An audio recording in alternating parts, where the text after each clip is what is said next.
O pesquisador e escritor Paulo Henrique de Figueiredo lança a obra que revela fatos desconhecidos da vida de Allan Kardec e conduz o espiritismo para a libertadora doutrina dos espíritos.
Oi, Maria de Lourdes. Boa noite, querida. Boa noite. Que Muita paz. Prazer ter você conosco aqui no Zil da Gama. Eu que agradeço. Muito bom, muito bom. Já esteve aqui outras vezes, né, minha querida? Sim. Então, hoje nós somos privilegiados mais uma vez com a sua fala, seu estudo. Então, nós agradecemos muito e vamos dar nossa boa noite para todos aqueles que estão nos acompanhando ou que irão ver depois, assistir. E hoje nós teremos, então, a nossa irmã de Além Paraíba, Maria de Lourdes, que vai trazer o seu estudo para a nossa reflexão. Então, nesse momento, nós vamos elevando nossos pensamentos a Jesus, nosso mestre amigo, a Deus, nosso Pai, para agradecer, Senhor. Agradecer por mais essa oportunidade que vamos agora iniciando, tendo a nossa irmã, Maria de Lourdes, que vai nos trazer o tema da noite para que possamos refletir para esses ensinamentos e poder colocá-los em prática na nossa vida. Agradecemos esses espíritos bondosos, nossa mentora Zilda Gama, e pedimos que proteja e inspire a nossa irmã, que vai nos trazer seu trabalho preparado, com tanto amor, com tanto carinho. Que Jesus esteja sempre conosco, nos abençoando, nos protegendo, a todos, a toda a humanidade. E assim, Senhor, agradecendo mais uma vez, pedimos então permissão para iniciar o trabalho de hoje. Então, nossa querida irmã está com a palavra. Muito bem-vinda. Amigos, boa noite. É com muita alegria que a gente aceitou o convite, né, para estar falando aqui no Zil da Gama, através dessa ferramenta que é a internet online. Nós vamos falar um pouquinho sobre o Centro Espírita. E no Centro Espírita, esses 3 verbos de ação, a gente vai estar falando um pouquinho deles, né? Que é o espiritizar, o qualificar e o humanizar. E qual a importância desses verbos de ação dentro do Centro Espírita? Então, a gente vai fazer, primeiro, uma introdução do que é o Centro Espírita. Nós não vamos trazer nada novo aqui, meus amigos, mas nós vamos trazer aqui algumas reflexões para a gente lembrar o que realmente é um centro espírita e qual a importância dessa casa que nos acolhe, dessa casa que nos recebe, né? Porque muitos de nós chegou a um centro espírita para aliviar as dores ou para ajudar alguém a aliviar a sua própria dor. Então, nós vamos no centro espírita buscando este alento, buscando o esclarecimento e buscando consolação. Então, hoje nós vamos estar tratando sobre esse assunto. E para a gente iniciar, a gente vai falar um pouquinho o que é o centro espírita, né? O centro espírita são casas onde as crianças, os jovens, os adultos, os idosos têm oportunidade de conviver, estudar e trabalhar, unindo a família sobre a orientação do espiritismo. Esse conceito de centro espírita está nessa apostila aí da FEB, tá? Orientação ao centro espírita. São núcleos de atendimento, são núcleos que se caracterizam pela simplicidade própria das primeiras casas do cristianismo nascente, pela prática da caridade e pela total ausência de imagens, símbolos, rituais ou outros quaisquer manifestações exteriores, e são as unidades fundamentais do movimento espírita. Então, quando a gente adentra um centro espírita, se a gente olhar nas paredes, nós não vamos encontrar imagens, nós não vamos encontrar rituais, pessoas vestidas de forma diferenciada das demais que estão ali participando. Nós vamos usar roupas comuns, roupas como a gente vai à rua. Não há uma roupa específica para a gente estar trabalhando dentro do centro espírita. Porém, a gente deve ter um cuidado com a nossa vestimenta, né? A gente deve vestir de acordo com o templo religioso, com o templo sagrado, respeitando todas as pessoas que ali estão, né? Então, nada de roupas muito extravagantes, nada de roupas que transmitem uma sensualidade desnecessária, porque ali a gente não está buscando esse tipo de coisa. Então, a gente deve ter esse respeito ao adentrar a um centro espírita, né? A gente deve lembrar que é um templo religioso, embora não é vestido de imagens, de símbolos, de rituais, mas é um templo religioso. É a casa de Deus, é a casa de Jesus. Então, a gente deve se ir para lá como se a gente fosse encontrar Jesus. E como a gente estaria vestido ao encontrar Jesus. E isso vale para todos nós, homens e mulheres. São oficinas de trabalho que proporcionam aos seus frequentadores oportunidades de exercerem o próprio aprimoramento íntimo pela prática do evangelho em suas atividades. Então, nós vamos lá, a princípio, a gente chega no centro espírita como um frequentador, né? A partir do momento que a gente vai conhecendo a doutrina, a partir do momento que a gente vai amadurecendo, a gente começa a trabalhar no centro espírita, a ajudar tantas outras pessoas da mesma maneira que nós fomos ajudados quando lá chegamos, né? Que a gente chega muito cru ainda da doutrina espírita, a gente não entende muito os conceitos da doutrina espírita. Por vezes a gente faz uma confusão do que é a doutrina espírita, porque existem religiões que se diz espiritualista e que não são espíritas propriamente dito. Não há crítica na nossa fala aqui, tá? Mas é uma forma que a gente tem para que a gente possa entender exatamente o que é espiritismo. E isso é muito importante para nós, para que a gente possa entender. E aí, a doutrina espírita, ela tem objetivos. E o objetivo da doutrina espírita, a princípio, é acolher, consolar, esclarecer, propiciar a reforma moral e a melhoria do homem. O primeiro passo, quando a gente adentra um centro espírita, o que a gente está querendo? Ser acolhido. Nós queremos ser bem recebido por aquelas pessoas que ali estão naquela casa, os coordenadores de estudos, dirigentes da casa. Então, a gente quer ser acolhido, porque muitas das vezes a gente está em busca de aliviar as nossas dores. E aí vem aquele consolo, né? As pessoas às vezes nos acolhem e nos diz, conversa conosco, nos dá a atenção que a gente precisa. Nos atendimentos fraternos, a gente tem a oportunidade de falar o motivo pelo qual nós estamos ali naquela casa, o que a gente espera encontrar ali naquela casa, e a gente vai sendo consolado nos primeiros momentos. Depois vem o esclarecimento. E o esclarecimento vem através das palestras públicas, vem através dos livros que são indicados para a gente ler. Mas isso tudo existe uma forma gradativa de ocorrer. Não ocorre de uma vez só. É paulatinamente, a gente vai chegando, a gente vai entendendo. Às vezes a gente chega na casa espírita um pouco receoso. O que eu vou encontrar? E a gente fica imaginando, né, que tem as toalhas, as mesas com toalhas brancas.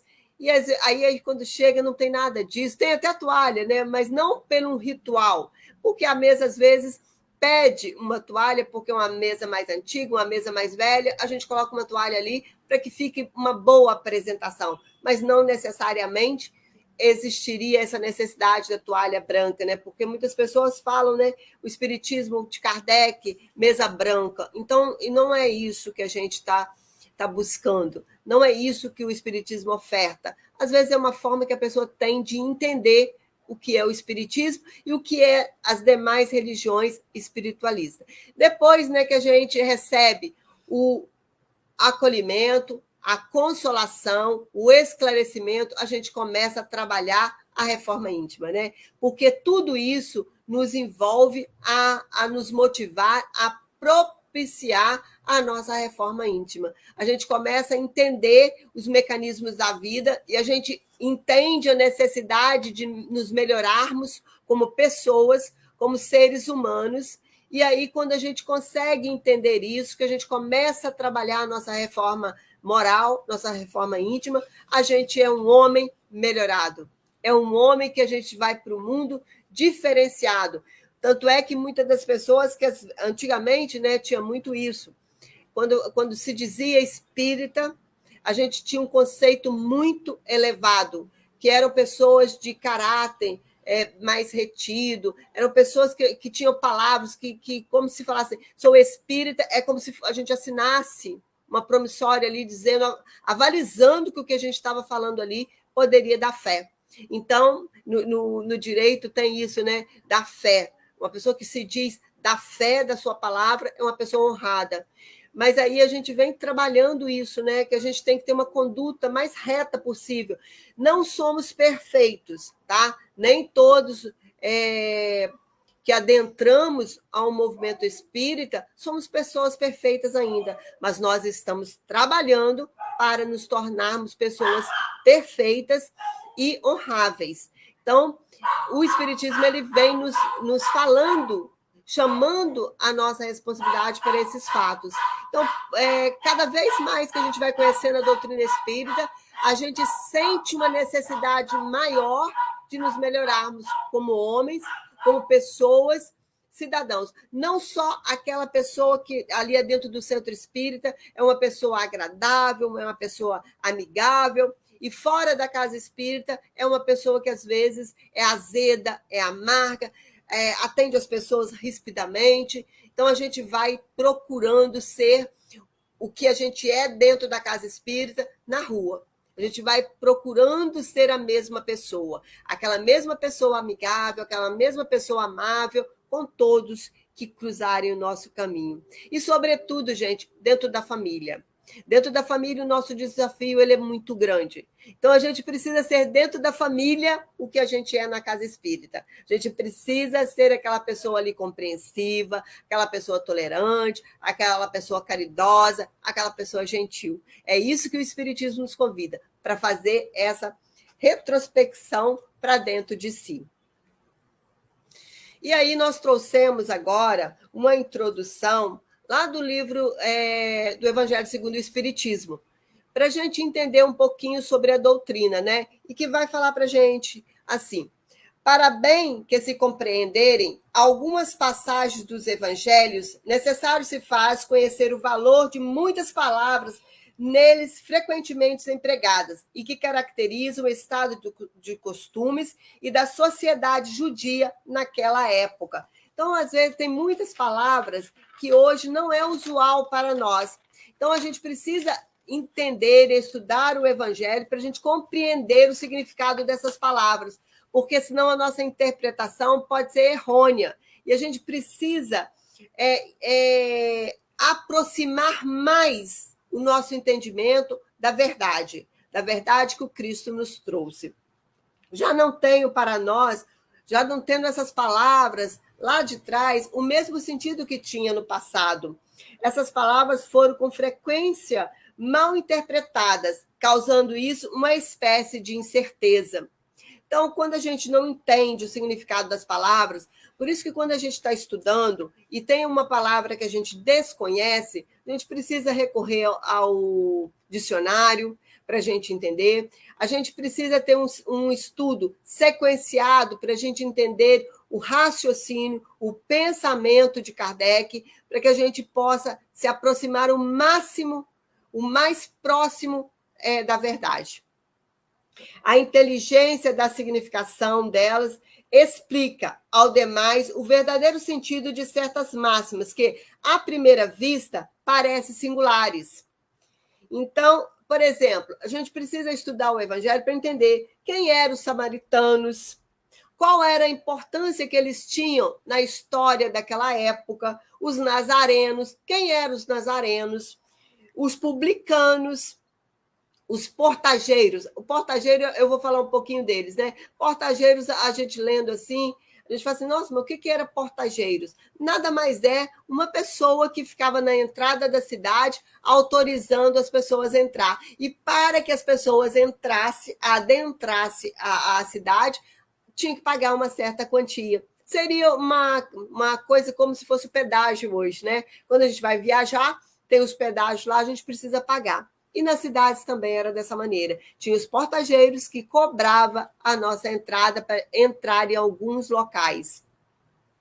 Os fariseus, quem eram, e os escribas. Isso tudo a gente vai conhecer estudando o Evangelho, porque nessa introdução vai falar um pouquinho de cada um desses irmãos que viveram naquela época lá, no início da nossa história.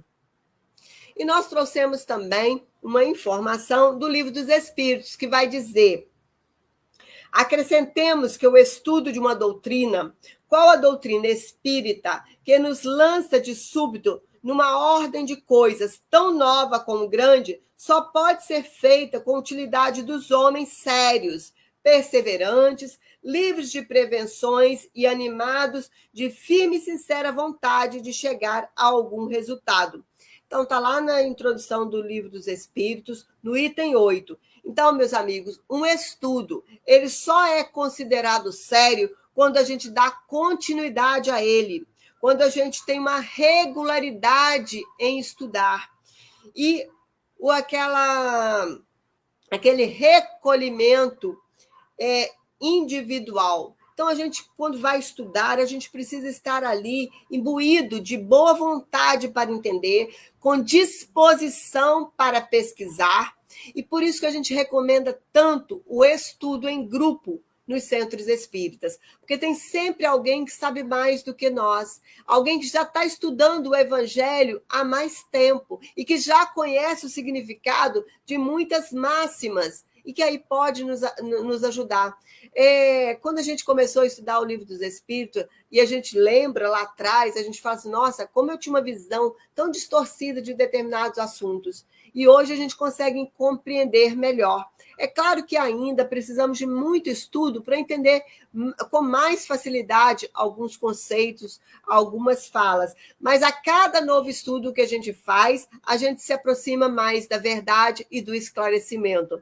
Há pouco tempo a gente estudava o Evangelho com um grupo, e aí teve uma situação lá que, na hora que o grupo estava lendo aquela mensagem, eu falei, nossa, como eu não percebi isso antes. E olha que eu já estudo o Espiritismo há alguns anos. E aí tem algum momento que às vezes a gente não está cansado, ou a mente está bem aberta, como foi colocado anteriormente, e aquela mensagem encaixa. A gente entende o que Cristo queria dizer, o que aquela mensagem significa para a gente, qual é a importância daquela mensagem em nossas vidas. Então, por isso é tão importante a gente estudar em grupo. Estudar em casa é bom, é válido? Sim, é bom, é válido. Mas estudar em grupo a gente cresce mais, a gente evolui mais rápido, a gente aprende com mais facilidade e a gente não fica quebrando a cabeça.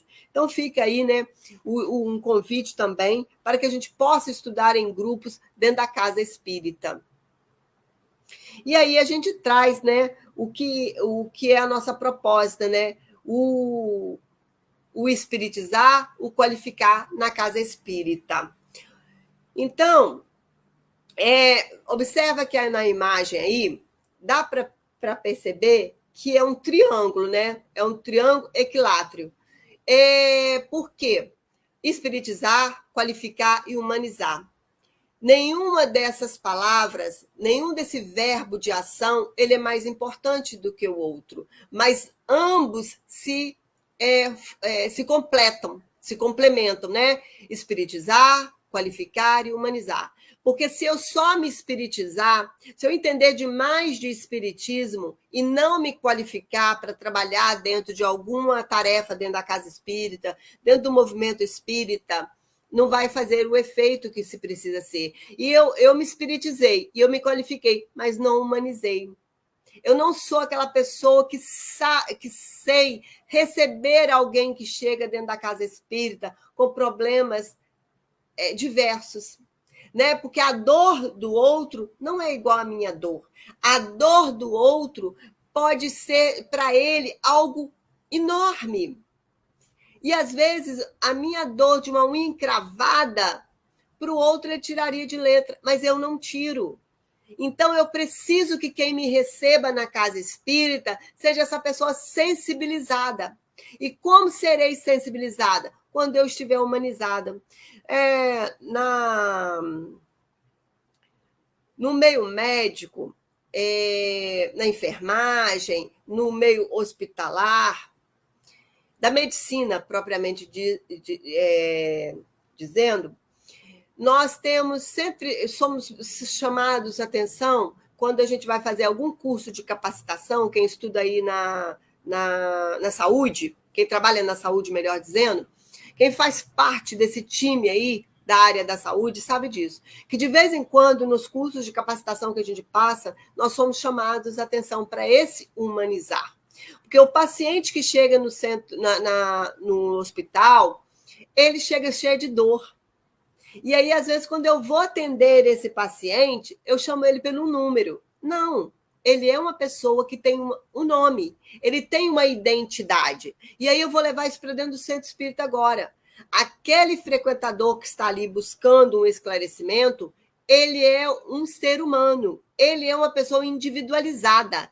Ele tem nome, ele tem família, ele tem problemas. E quando eu digo família, eu não estou dizendo nem família consanguínea, porque às vezes a pessoa é só no mundo, em termos de família consanguínea, mas tem uma família, ele tem uma sociedade. Nós somos todos irmãos. Se nós somos todos irmãos, nós somos uma grande família. Uma família universal, uma família que está em torno dos preceitos do cristianismo. Jesus é o nosso mestre, Jesus é o nosso guia e modelo. Então, a pessoa que adentra um centro espírita, independente dela ter família consanguínea, ela tem uma família. Ela tem a família universal. Então, nós devemos abraçar esse irmão como realmente irmão que ele é em Cristo. Então, a gente tem que acolher bem, da mesma maneira que a gente gostaria de ser acolhido. Então, esse humanizar é preciso, porque às vezes a gente fica tão preocupado em levar só o conhecimento para a pessoa e a gente esquece de levar o afeto também. Porque Jesus nos ensinou que amai-vos uns aos outros como eu os tenho amado. Então, humanizar é isso. Humanizar é eu aprender a amar o meu irmão, apesar das diferenças, apesar da gente ter algumas divergências no entendimento e no conceito, mas a gente tem que ter o mesmo entendimento no que se diz o amor do Cristo. O amor do Cristo é que nos une a todos. Então, nós vamos trazer aí uma introdução de uma fala de Divaldo, que está lá no livro Qualidade da Prática Mediúnica. Esse livro faz parte de de Manuel Filomeno de Miranda. É uma série que ele tem que vai falar muito sobre espiritualidade.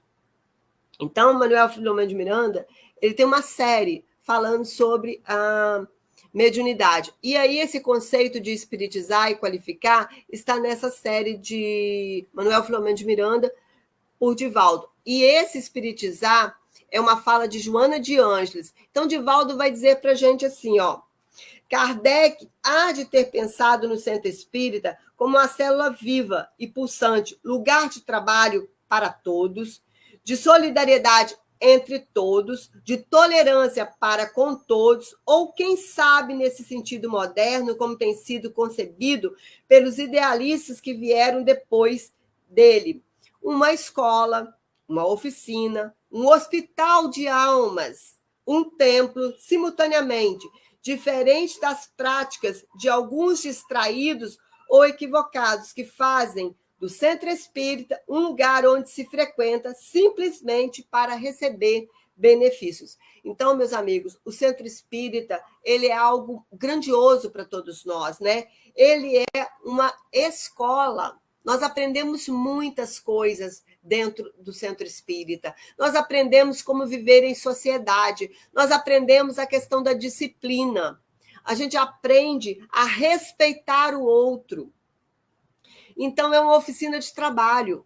São portas que se abrem para nós para ajudar uns aos outros. E primeira pessoa a ajudar somos nós mesmos. Quando a gente se coloca a serviço do Cristo, nós estamos primeiramente sendo ajudados, porque nós precisamos mudar o nosso modo de ser, o nosso modo de viver, que às vezes ainda é muito truculento. Ainda aquele homem velho, aquele homem primitivo, ainda reside dentro de nós. E quando a gente vai começando a estudar, quando a gente vai começando a ajudar outras pessoas, a gente vê o sofrimento do outro, a gente começa a olhar para dentro de si e a se melhorar. E quando a gente se melhora, outras pessoas que estão nos observando também vai melhorando. É um hospital, né, que acolhe muitas almas. Almas encarnadas e almas desencarnadas. Então, somos todos ali atendidos em um templo religioso. E a gente não vai lá só para receber benefícios. Quando estamos adoentados, que a gente busca uma casa espírita, a gente passa, nesse momento, a ser só um frequentador e a receber. Mas quando a gente se melhora, quando o medicamento vai fazendo efeito, o medicamento qual é? Do esclarecimento. Ele começa a fazer efeito dentro de nós, a gente sente uma necessidade de ajudar, a gente sente uma necessidade de receber outros corações, igualmente quando nós chegamos lá com as mesmas necessidades, e a gente já tem essa humanização para entender a necessidade do outro e a trabalhar junto com eles para se melhorar. Essa falsa concepção, de um certo modo, tem sido estimulada quando se institucionalizaram a casa espírita, nas práticas clientelistas, nas promessas de curas, o descompromisso para com a participação responsável, além de outras práticas de massificação, dificultadoras do processo de conscientização e de adesão real de quantos se adentram por semelhantes portas, sofrendo a influenciação de tão inoportunos exemplos. Então, meus amigos, quando a gente começa a entender o que é espiritismo, a gente já não é mais aquela prática de clientelismo, né? Porque muitas das vezes chega no centro espírita querendo ser curado. E às vezes a cura não é do corpo físico. A gente precisa deixar claro para quem nos buscam que o centro espírita, ele não promete curas do corpo físico. Porque muitas das vezes a cura é da alma, é do espírito, que está tão comprometido com as suas culpas, que eles não entendem que o corpo adoece para que eles possam adentrar um templo religioso para buscar a autocura. Mas a cura, meus amigos, vai se dar de dentro para fora, não é de fora para dentro. Enquanto a gente não entender isso, que é o compromisso que nós temos quando adentramos a um centro espírita buscando cura, porque quando eu sento para receber um passe, eu preciso estar em oração. Eu preciso estar rogando aos benfeitores espirituais, a Jesus, que conceda aquela cura. Aquele irmão que está ali à nossa frente oferecendo um passe, ele só vai fazer transmitir a energia que o Pai permitiu. Nós somos instrumentos de Jesus. Nós somos instrumentos do Criador. Então, a cura só se dá quando ele permite. E, às vezes, essa cura, meus amigos, ele acontece durante uma palestra pública. Porque a nossa vontade é tão sincera de ser curado, e a gente está buscando, e a gente está trabalhando para que essa cura se faça, que ela acontece ali durante a palestra pública mesmo. Então, o espiritizar, o qualificar e humanizar constitui um novo lema, filho dos anteriores, não para instituir novidades, mas para resgatar Kardec, a forma como ele idealizou o centro espírita, e Jesus, a forma como ele idealizou a igreja viva, a que Paulo de Tarso se referia, inspirado, que não é de pedra e cal, mas de gente, de irmãos que se devem amar entre si, como ele a todos nos amou. Então, não é um templo de parede que vai nos fazer nos tornarmos irmãos. É a nossa vontade sincera de nos amarmos, de nos respeitarmos, como Jesus nos amou e como Jesus nos respeitou. E aí nós vamos lá, né, no espiritizar, para os médiuns agora, né? Espiritizar, na proposta de Joana de Ângeles, tem esse sentido de resgate, de atrair a pessoa que apenas frequenta para se tornar um praticante, adotando o espiritismo e não querendo ser por ele adotado. Permitir-se que o espiritismo entre nela e não apenas adentrar o espiritismo. Há muitas diferenças, meus amigos, que quando a gente adentra um templo religioso, um templo espírita, e quando o espiritismo adentra dentro de nós. Quando o espiritismo adentra dentro de nós, nós começamos a nossa autotransformação. Nós começamos a nos tornarmos pessoas melhores. Nós começamos a sermos pessoas melhores. Mas também espiritizar tem o sentido de viver o espiritismo como ele é, na sua essência, sem adulterações, modismo ou sincretismo, sem fusão de diferentes cultos religiosos, sem adaptações ou concessões a outras correntes de ideias, por mais respeitáveis que sejam ou pareçam.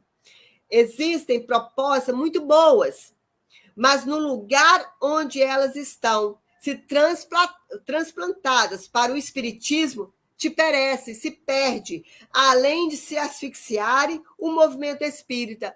Isso é Joana de Ângeles que traz para nós. O que acontece, meus amigos? Todas as religiões são boas, mas cada um com a sua prática, cada um com seus dogmas, cada um com seus rituais. O espiritismo ele é simples. O espiritismo, a gente estuda o Evangelho do Cristo. Então, nós não vamos trazer nada que funciona numa religião para dentro do movimento espírita. Não é preciso, não há essa necessidade.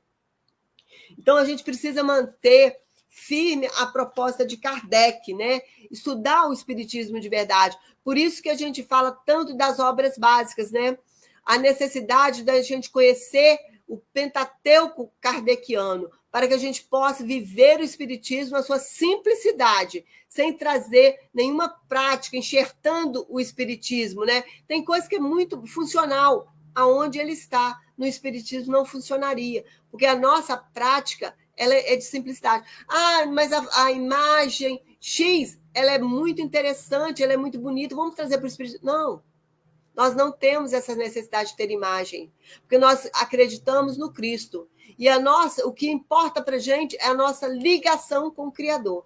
E a gente faz isso através do pensamento, a gente faz isso através da oração, a gente faz isso quando a gente conversa com Cristo de uma forma simples. Nós não precisamos de uma prece escrita para a gente repetir. É só a gente conversar com Deus, com Jesus, abrir o nosso coração e falar para ele o que nos dói a alma. Quais são os nossos anseios, quais as nossas dificuldades, quais as nossas lutas internas, quais os desafios que a gente tem enfrentado, que às vezes a gente não vai dar conta. Conversa com ele com sinceridade, com simplicidade. E como devemos aplicar a trilogia de Joana de Ângeles nas questões da prática mediúnica? O espiritizar, então. Porque prática mediúnica espírita é para espíritas convictos, íntegros na casa espírita, não é para curiosos, antes de beneficiar-se, apelantes sistemáticos, distraídos em relação à transformação moral, muito menos para os amadores de comunicações, interessados tão somente em fenômenos. Prática mediúnica espírita é para os verdadeiros espíritas, interessados em espiritizar cada vez mais. Então, o que é o espiritizar? É a nossa transformação moral. É a necessidade de a gente conhecer o espiritismo na sua simplicidade. E a gente, aí, muitas pessoas adentra ao centro espírita buscando comunicação com seus irmãos e parentes que voltaram à pátria espiritual, querendo que eles ouvir deles uma mensagem que acalme, que acalente o coração. E nem sempre, dentro da casa espírita, a gente vai encontrar essa comunicação. Quando os nossos parentes que se foram antes de nós, ao retorno na pátria espiritual, muitas das vezes eles vão encontrar nos nossos sonhos uma forma de comunicar conosco. Quando for alguma coisa muito importante, muito séria, terá a permissão do Criador para que isso ocorra. E Chico Xavier já dizia, né? O telefone toca de lá para cá, não é daqui para lá. Então, se a gente adentra um centro espírita em busca de uma comunicação dos nossos irmãos que foram para a pátria espiritual, que retornou à pátria espiritual, muitas das vezes a gente vai ficar decepcionado, que nem sempre a gente vai conseguir isso. São raras vezes que a gente consegue uma comunicação, uma mensagem de alguém que se foi, porque tem que haver uma necessidade muito grande para que eles venham falar conosco alguma coisa, porque a nossa responsabilidade aqui do nosso cotidiano é de cada um, é individual, é as nossas escolhas, e por isso que a gente precisa estar estudando para a gente fazer as escolhas melhores que a gente pode fazer no momento. Nenhum elitismo, nem preconceito, mas coerência doutrinária, zelo por investimento da fé, nela não comportam superstições, concessões indébitas ao sincretismo religioso, nada de cânticos, procedimentos importados para relaxar ou concentrar, mas pura e simplesmente os procedimentos espíritas, na simplicidade e naturalidade, conforme herdamos nas tradições kardecianas, e que os bons espíritos, com o auxílio dos homens, vêm atualizando ao longo dos anos. Então, nós não precisamos de nenhum ritual para a gente concentrar numa reunião mediúnica. Basta o nosso pensamento leve, harmonizado, equilibrado, para que a gente possa aí receber uma comunicação ou dar uma comunicação dentro daquilo que nos for concedido naquela noite. Não é a nossa vontade que vai prevalecer, é a necessidade que os irmãos encontram de se comunicar conosco. E aí a gente tem que estar com esse coração aberto, em oração, em recolhimento íntimo, desligado das atividades do cotidiano, das preocupações, e estar ali com aquela vontade realmente de ser um instrumento do Criador, de ser um instrumento para a espiritualidade amiga e do bem, com a permissão do coordenador da reunião mediúnica. Então, nós vamos falar um pouquinho do qualificar agora. Qualidade, este conceito moderno que é quase uma doutrina, uma metodologia científica para se alcançar resultados exitosos, mas que já fazia parte, como faz, do pensamento espírita, graças à visão grandiosa e notável de Allan Kardec. Então, Divaldo vai falar para nós, para que nos tornemos espíritas, deveremos adotar a qualidade de uma pessoa de consciência, buscar a qualificação espírita e tentar saber realmente o que é o espiritismo. E o que é o espiritismo, meus amigos? O espiritismo é uma ciência que trata da natureza, origem e destino dos espíritos, bem como de suas relações com o mundo espiritual. Procurar melhorar as qualidades morais, sociais, familiares, as funcionais e as de trabalhador da casa espírita. Então, meus amigos, é isso aí. O espiritismo é um convite para que a gente se melhore como pessoa, como cidadão. Aliás, essa ideia de competência em oposição à pressuposição de que boa vontade basta, lembra Goethe, o célebre poeta alemão, quando propôs que nada há de pior do que a pessoa de boa vontade, sem conhecimento, pois atrapalha mais do que ajuda. Então, meus amigos, só boa vontade não basta. Se queremos ser um instrumento para Jesus, nós precisamos estudar, nós precisamos nos qualificar, nós precisamos nos melhorar, precisamos nos espiritizar. Sobre este item, basta-nos lembrar que o codificador estabeleceu: as comunicações de além-túmulo cercam-se de maiores dificuldades do que geralmente se crê, não estão isentas de inconvenientes e perigos para os que não têm a necessária experiência. Sucede o mesmo com quem se mete a fazer manipulação de química sem conhecer a química. Corre o risco de queimar os dedos. Então, meus amigos, lugar de praticar reunião mediúnica é dentro do centro espírita, com pessoas que conhecem o que estão fazendo. Porque, como ele citou o exemplo aqui, se eu for para um laboratório de química e não conheço não conheço a combinação química de alguns elementos, eu vou explodir o laboratório de química. Então, por isso a gente fala que espiritismo não é para a gente brincar, mediunidade não é para você brincar com ela. Ela nos ajuda, ela nos auxilia. Mas se eu conheço, e se eu estou dentro de um templo religioso apropriado para que essas reuniões ocorram. Porque o risco que a gente corre é muito grande. Se a gente ficar em mãos de espíritos que voltaram ao plano espiritual sem conhecimento adequado de moralidade, sobretudo, porque eles podem nos levar a grandes dificuldades, porque a gente ignora que eles são bem inteligentes e pode nos envolver em situações bem complicadas, que para a gente se livrar delas depois, a gente vai passar por muitas dificuldades, como os casos de obsessão, né? Que às vezes tem as obsessões simples, mas tem aquelas obsessões que são já graduadas, que elas podem nos trazer grandes tormentos. Por isso, a gente recomenda sempre reunião mediúnica dentro do centro espírita. E aí vem a parte do humanizar, né? Humanizar, que representa o sentimento de humanidade, de caridade. Quando eu consigo me humanizar, eu consigo colocar no lugar do outro. Então, eu vou trabalhar, vou causar menos dificuldade para o outro. Eu vou trazer sempre algo de bom para aquele irmão. Eu sempre vou levar uma palavra de amizade, uma palavra que conforta, um alimento, se for o caso. Eu sempre vou estar ofertando a ele algo a mais, algo de mim. Eu vou doar de mim para ele. Eu vou ser aquela pessoa que colo que acolhe. Eu vou ser aquele braço que abraça, sempre sem perguntar nada. Se a religião dele é diferente da minha ou não, eu vou sempre ter uma palavra amiga, uma palavra que consola. Então, humanizar é o saber ofertar-se, despersonalizando-se, libertando-se do ego e colocando-se no lugar do outro para ajudar com prazer, com alegria. Enfim, perceber que tudo o que se faz há de visar o homem, a qualidade da vida, e não aliar-se à filosofia chã dos resultados pelos resultados.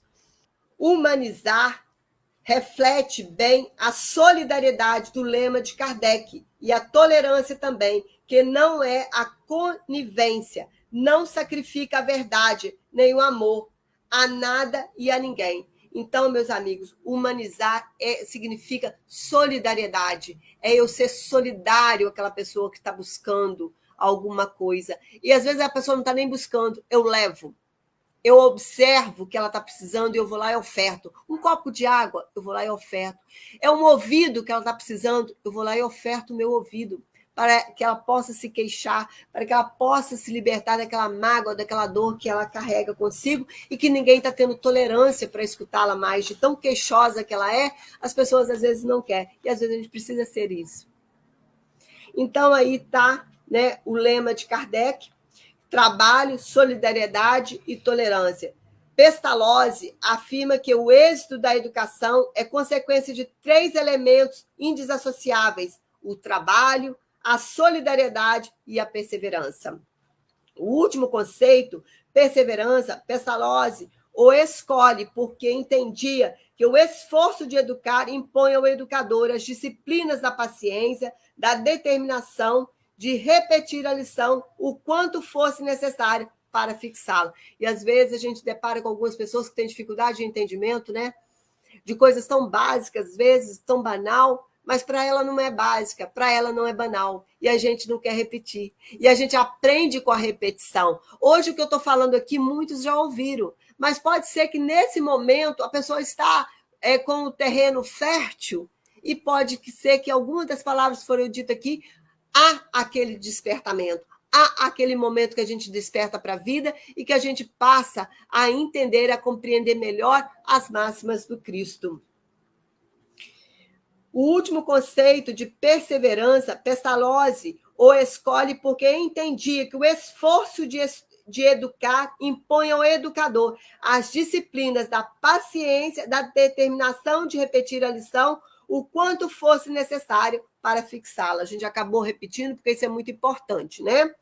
E Kardec, ao adaptá-la para a tolerância, pensava certamente numa direção equivalente, pois os convertidos ao espiritismo viriam das várias correntes do pensamento e da religião, com seus limites, possibilidades e idiosincrasias. Aquela característica de comportamento peculiar de um grupo ou de uma pessoa.